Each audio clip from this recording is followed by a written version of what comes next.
Hi, good afternoon. My name is Colonel Randy Gates. I'm the State Operational Security Officer, and I'll be your instructor for this short block of instruction on operational security. With this short presentation, we're going to understand about what is operational security. What is the concept of critical information, and how do we guard that critical information? Those are the things that should be clear takeaways from this presentation. So when we talk about operations security, we talk about those things that are observable actions. And I've joked here about dumpster diving and people finding information about you in the trash, but they can also understand about your life through social media, through phone conversations, through computer hacking, and through solicitations. These are things that an adversary would like to know about your family that will give them a good understanding of the whole picture of your family, if you will. You should ask yourself, do you really need all the pieces of a puzzle of the moon to know what's going to be the moon? And we show that with the illustration at the bottom there. A few more pieces aren't going to tell you any more than what you already see. It's like, how do we prevent an adversary from getting those puzzle pieces that would complete that picture? Now, in the next series of slides, I want you to understand that these are things that you can do as the stay-behind adult while your airmen or soldiers deployed that will keep you and your family safe. While you are learning this, chances are your soldier or airman is learning about operational security in a different way. They're being taught how to identify critical information, but also how to identify the threats against that critical information, how to further analyze vulnerabilities, assess risks, after you have assessed the vulnerabilities, and then apply operational security. They're a little bit more in depth.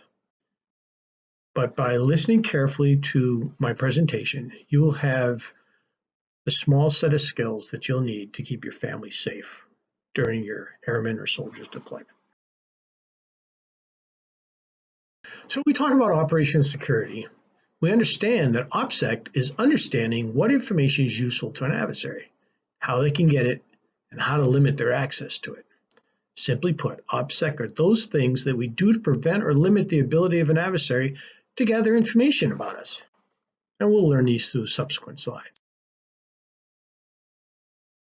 Well, you want to ask yourself, what information should we protect? When you have that answer, it's critical information. So information about government personnel, officers, important personalities, and all matters related to them, whether it's their residence or workplace or times of leaving and returning, and things about their children. This is critical information that an adversary would ask for or look for or try to capture. This is right out of the Al-Qaeda handbook, actually. Criminals, con artists, identity thieves, stalkers, they all want to collect information about you and your family. So what critical information should we protect? Well, I think you can obviously see if we broadcast specific information about military movements, that would be useful to an adversary. So we don't want to do that. We don't want specific information. You could probably understand, or an adversary could understand, through listening to a radio show or watching a TV broadcast or reading the news in a newspaper, that it might be a deployment. The news for Vermont deploying both its airmen and its Army soldiers for the last several months has been widely covered in the news. But the specific locations of where our deployments are happening has not been released. That is critical information. How about any issues with the unit? Does it have a new commander? Is it at 50% strength? Did it just come out of a big training routine? Those are pieces of information that an adversary would like. Anything with regards to security is information that an adversary would like. Do you use roving patrols at a base? Is it covered with concertina wire? Is it got guards 24 hours a day? What's their reaction time during drills? Those are all things regarding security that an adversary would like. How about equipment issues? We kind of joked there. What? No helmets? But how about if the unit has received a new piece of equipment that's not performing the way they thought it would, or it needs constant maintenance, or the batteries burn out quicker than they thought they would? Those are things that would be construed as critical information. And the old standby exact locations of units. Where are our units going? Where would they be on a map? Things like that. We're in a relatively safe place here in Vermont, but there is still a threat. And you can look down this short list, and I don't want you to have to look over your shoulder the whole time that your airmen or soldiers deployed, but just have a basic understanding and awareness of the surroundings and your surroundings around you. There are stalkers here in Vermont. Could be thieves and terrorists and hackers and fishers and things like that.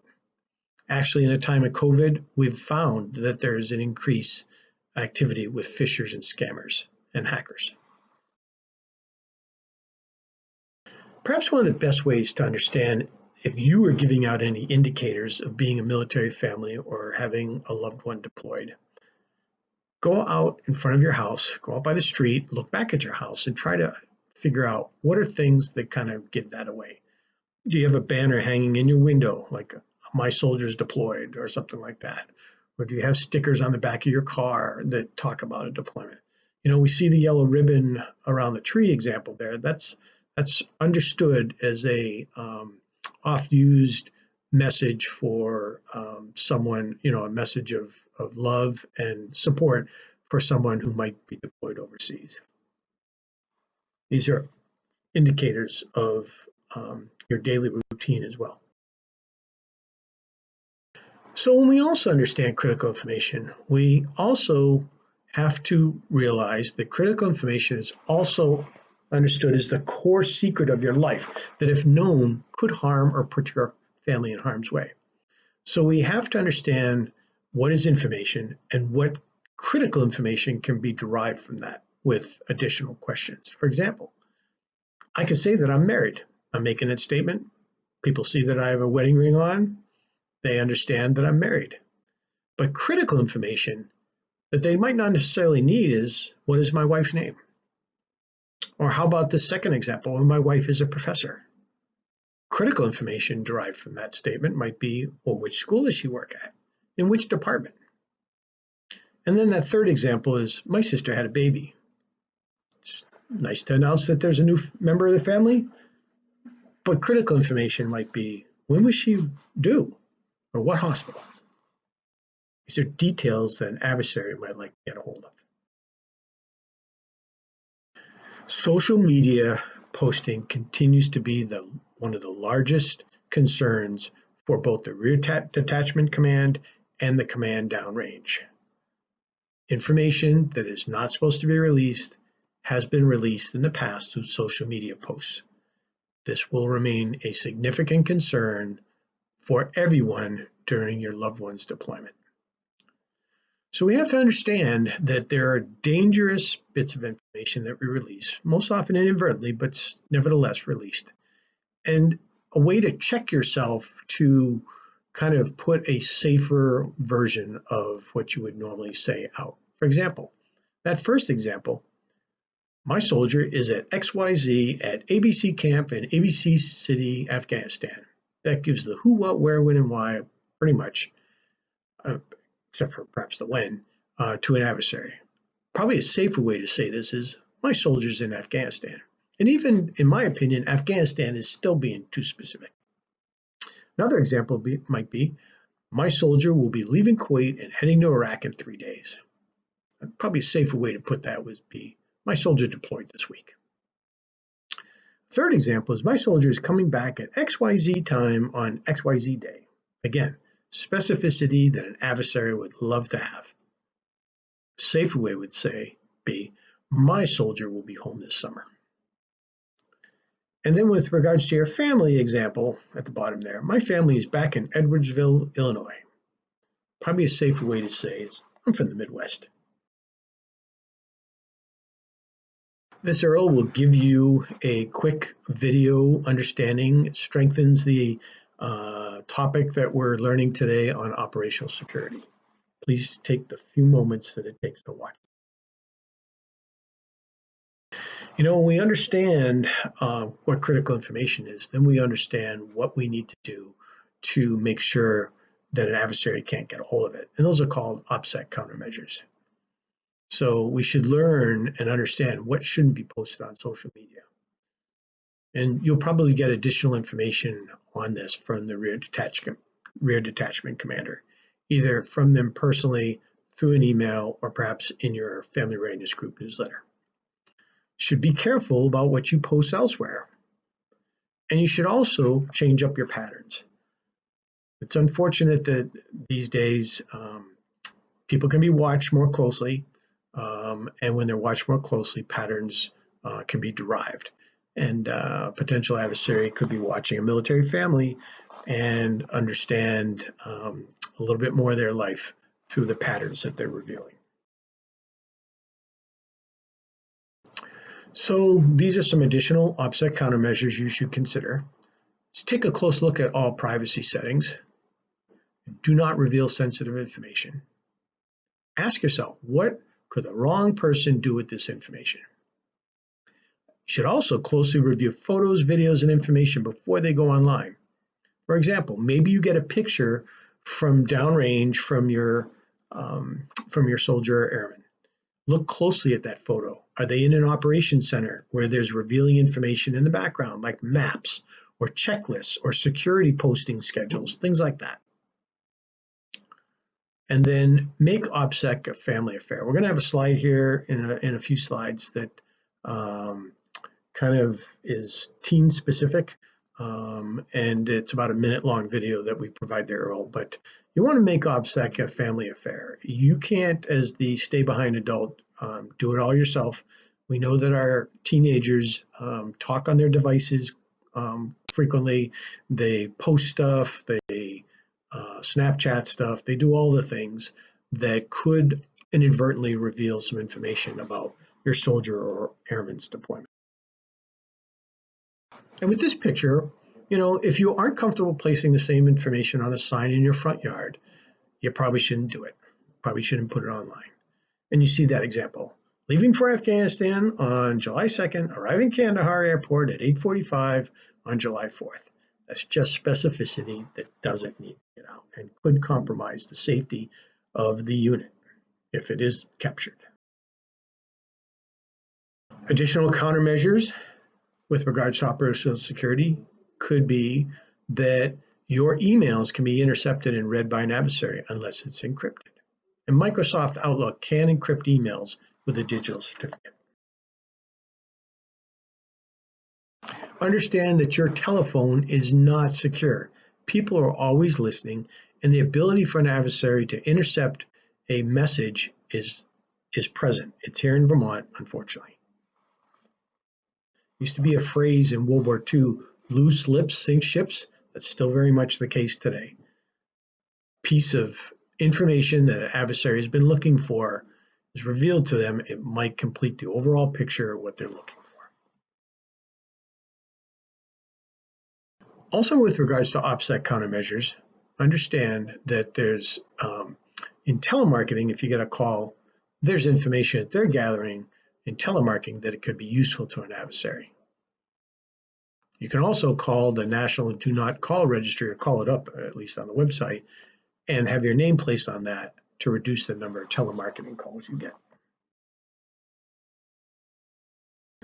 Some FRGs have a personal shred day. Maybe they bring their documents to a family readiness group meeting with somebody that's got a shredder and they shred them together, make a little party out of it. But you should decide as a family if you feel like shredding is necessary, and what should you shred. Probably financial documents that you no longer need, past statements for credit cards and things like that.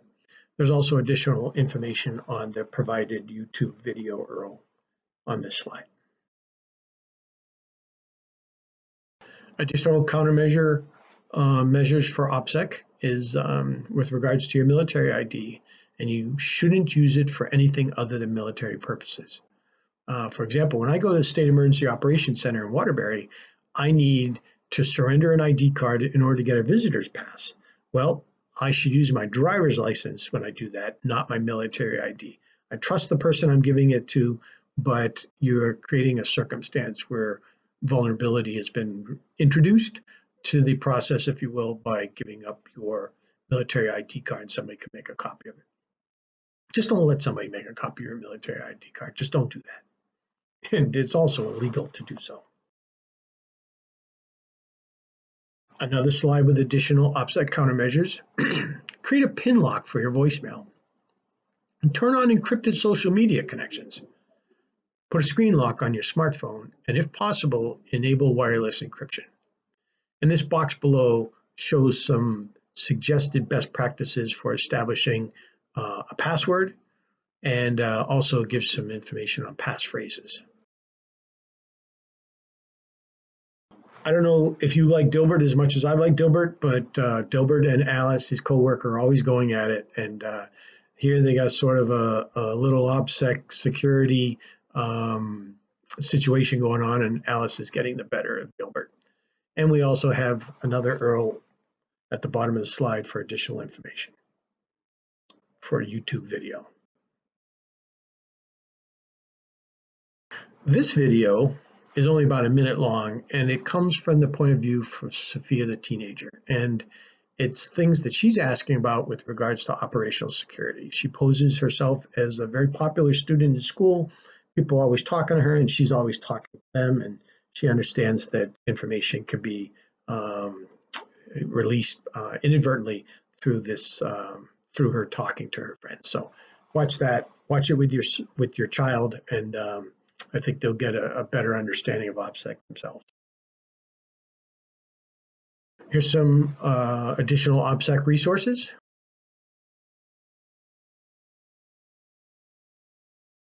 I hope that this brief presentation has given you the information you need to be aware of operational security, understanding what critical information is, and putting measures in place to guard that critical information from an adversary. If you have any questions, feel free to email me at Randall, RANDALL, .k.gates.mill@mail.mil. Thank you very much. Have a good day.